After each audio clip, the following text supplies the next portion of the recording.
আসসালামু আলাইকুম। আজকে আপনাদের সাথে এই বেবি ফ্রকটির সম্পূর্ণ ড্রয়িং এবং সেলাই টিউটোরিয়াল শেয়ার করব। প্রথমে আমি বেবি ফ্রকটি কিভাবে ড্রয়িং করেছি সেটা শেয়ার করে দিচ্ছি। বেবি ফ্রকটা প্রথমে আমি পেন্সিল দিয়ে ড্রয়িং করে নিয়েছিলাম। এখন এর উপরে আমি আপনাদের কলম দিয়ে এঁকে দেখাচ্ছি। প্রথমে আমি এখানে একটা বাটি নিয়েছি এবং সেই বাটির শেপ অনুযায়ী এখানে রাউন্ড করে একটা দাগ দিয়ে নিয়েছি। আমি এখন কলম দিয়ে সেই দাগটা দেখিয়ে দিচ্ছি। এভাবে করে আমি একটা রাউন্ড দাগ দিয়ে নিয়েছি এবং তার নিচে আমি আরও দুইটা রাউন্ড করে দাগ দিয়ে নিয়েছি। এখানে দুইটা দাগের মাঝে আমি কিছুটা গ্যাপ রেখেছি। তারপর নিচের দিকে এখানে আমি কিছু পাতা এঁকে নিচ্ছি। সম্পূর্ণ নিচের রাউন্ডটা জুড়ে আমি এরকম পাতা এঁকে নিব এবং তারপরে উপরের দিকে আমি একটা স্কেল নিয়েছি এবং এই স্কেল বরাবর এভাবে করে আড়াআড়িভাবে আমি কিছু দাগ কেটে নিব। আর এখানে আমাদের স্কেলটা যতটুকু চড়া রয়েছে আমি ততটুকুই জায়গা রেখে তারপর প্রত্যেকটা দাগ দিচ্ছি। এভাবে করে একটা পাশে আড়াআড়ি দাগ কাটা হয়ে গেলে অপর পাশেও একই রকম করে আড়াআড়িভাবে দাগ কেটে নিব। আর ভিডিওতে দেখতেই পাচ্ছেন এই দিকটাতেও কিন্তু আমি এক স্কেল পরিমাণ জায়গা রেখে তারপরে ছকগুলো কেটেছি। তো এইভাবে সবগুলো ছক এঁকে নেওয়ার পরে আমি মাঝের দিকে ফুল এঁকে নিব। ফুল আঁকার জন্য প্রথমে কাগজে একটা ফুল এঁকে নিয়েছিলাম এবং সেই ফুলের ছাপ অনুযায়ী আমি উপরের দিকে ফুলগুলো এঁকে নিয়েছিলাম। এখন কলম দিয়ে সেগুলোকে আপনাদের তুলে দেখাচ্ছি। প্রত্যেকটা ছকের ভেতরে যেইগুলোতে আমার সম্পূর্ণ ফুলের জায়গা হচ্ছিল সেগুলোতে সম্পূর্ণ ফুল আমি এঁকে নিয়েছি এবং যেগুলোতে দুইটা তিনটা পাপড়ি জায়গা হচ্ছিল সেখানে আমি সেইভাবে করেই ফুলটা এঁকে নিয়েছি। তো এইভাবে করে সবগুলো ছকের ভেতরে আমি ফুলটা এঁকে নিব। তো সবগুলো ফুল এঁকে নিয়েছি। এখন আমি নিচের দিকটা ড্রয়িং করে নিব।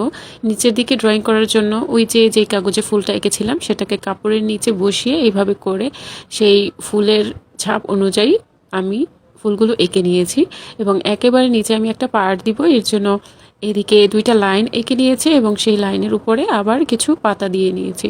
তো সম্পূর্ণ নিচের দিকটা এইভাবে করেই আমি এঁকে নিয়েছি। এইভাবে করেই আমাদের সম্পূর্ণ জামাটা ড্রয়িং করা হয়ে গেল।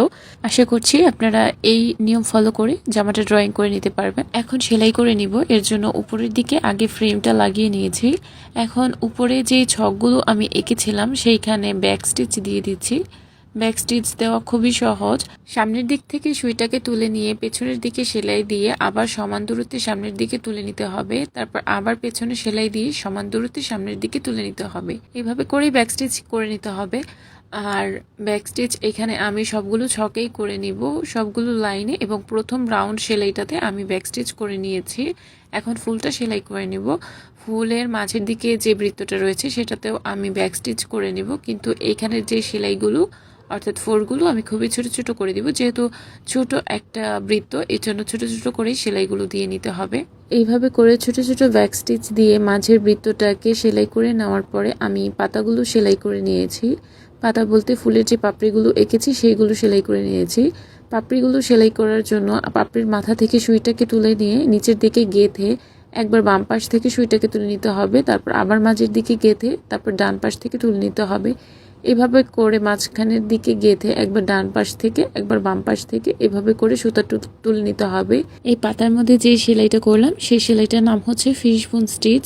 আপনারা যারা হ্যান্ড এমব্রয়ডারির এই বেসিক সেলাইগুলো না জানেন তারা চাইলে আমার ইউটিউব চ্যানেল এবং ফেসবুক পেজে এই বেসিক সেলাইগুলোর টিউটোরিয়াল দেওয়া আছে, সেখান থেকে দেখে শিখে নিতে পারেন। আচ্ছা, এইখানে যেভাবে করে আমি একটা পাতা সেলাই করেছি সেভাবে করেই আমি সবগুলো পাতা সেলাই করে নিব। আমি আপনাদের আরও একটি পাতা সেলাই করে দেখাচ্ছি, এতে করে আপনাদের বুঝতে সুবিধা হবে। তো এইভাবে করে সবগুলো পাতা সেলাই করে নিব। এখানে আমি সবগুলো পাপড়ি সেলাই করে ফিরে আসছি। এখানে সবগুলো পাপড়ি সেলাই করে নিয়েছি একই রকম করেই, কিন্তু এখানে আমি যতগুলো পাতা এঁকেছি সব সেলাই করে নিব। তো এর আগে আমি এখানে নিচে একটা ভরাট সেলাই দিব, সেটা দেখিয়ে দিচ্ছি। এইখানে নিচের দিকে যে দুইটা লাইন একসাথে এঁকেছি সেই দুইটা লাইনের মধ্যে আমি এখানে ক্রস স্টিচ দিয়ে দিচ্ছি। ছোটোবেলায় সবচেয়ে বেশি আমি এই সেলাইটা দিয়ে ভরাট করতাম। আর খুবই সহজ, একটা পাশ থেকে তুলে নিয়ে আরেকটা পাশে ছোট করে ফোড় দিয়ে তারপর আবার বিপরীত পাশে ছোট করে ফোড় দিয়ে নিতে হবে।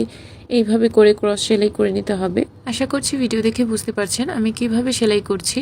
এইভাবে করে সম্পূর্ণ দুইটা লাইন জুড়ে আমি এই ভরাট সেলাইটা দিয়ে নিব এবং আগের ফুলটা যেভাবে সেলাই করেছি সবগুলো ফুল সেভাবেই সেলাই করব এবং পাতাগুলোতে ফিশবোন স্টিচ দিয়ে নিব। তো সম্পূর্ণ কাজটা করে তারপরে আমি ফিরে আসছি। এখানে আমি উপরের টুকু সম্পূর্ণ সেলাই করে নিয়েছি এবং দেখতেই পাচ্ছেন কতটা সুন্দর লাগছে। একই সেলাই ব্যবহার করে আমি নিচের দিকটাতেও সেলাই করে নিয়েছি। যেহেতু একই সেলাই ব্যবহার করেছি তাই এগুলো আর দেখালাম না। বেবি ফ্রকটার সাথে আমি একটা প্যান্টও করেছি। প্যান্টের নিচের দিকে এরকম করে কাজ করে দিয়েছি এবং এর সাথে আমি একটা হেড ব্যান্ডও করেছি। আর এই হেড ব্যান্ডটার টিউটোরিয়াল যদি আপনাদের লাগে তাহলে আমাকে অবশ্যই কমেন্ট করে জানাবেন, আমি চেষ্টা করব আপনাদের সাথে শেয়ার করতে। আজকের ভিডিওটি এই পর্যন্তই। ভিডিওটি ভালো লেগে থাকলে লাইক কমেন্ট শেয়ার করে দিবেন, চ্যানেলটি সাবস্ক্রাইব করে দিবেন এবং ফেসবুক পেজটি ফলো করে রাখবেন। আসসালামু আলাইকুম।